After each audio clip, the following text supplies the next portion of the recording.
the invasion has taken place. The Cubans have thousands of their officers inside of Venezuela today. They were there with the consent of the thug Nicolas Maduro. And for the Russians, it's the same. Look, it's time for Maduro to leave. It's time for there to be free and fair elections.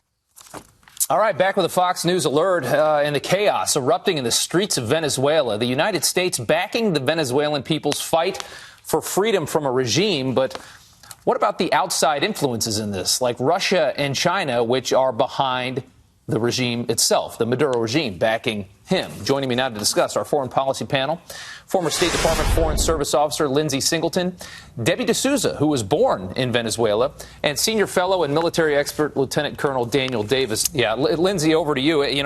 What do you think it would take for the U.S. to get involved here? Well, I think everyone's hope is that the U.S. does not get involved militarily. Yeah. I think right now the administration has three things that it needs to focus on. It needs to continue coordinating with our allies and the members of the Lima Group. We need to provide humanitarian aid where possible, perhaps through the use of airdrops.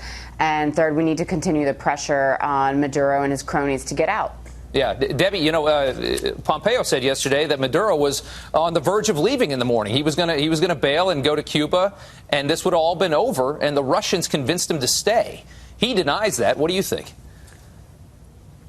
Right. So Russia is wanting to stay in Venezuela. They see Venezuela as an open, wonderful country for them to invade, and they have seized every opportunity to do so. I don't know if Americans realize that Venezuela is only 1,600 miles from our shoreline, and Russia knows it.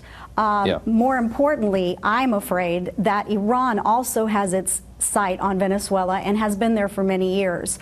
So I realize that the panel does not want military intervention, but I don't really see any other way out.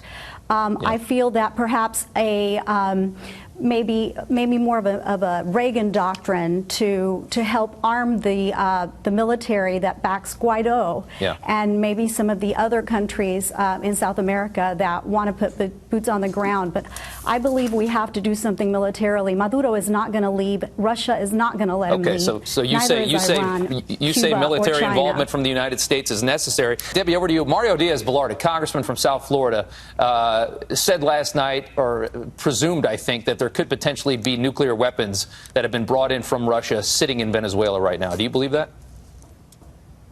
I do believe it, and I have friends that have told me that they've seen trucks in Farsi with what look like missiles. From Iran. So I don't know what from Iran. So this is a dire situation. I mean, I personally, my cousin has been living in his SUV for the last 2 months, living on a generator. That is horrific and bad and everything. But I feel like the only way that the United States can help is, of course, if they see it as a national security threat. And I do believe it is a national security threat. So I don't know how much longer we need to wait.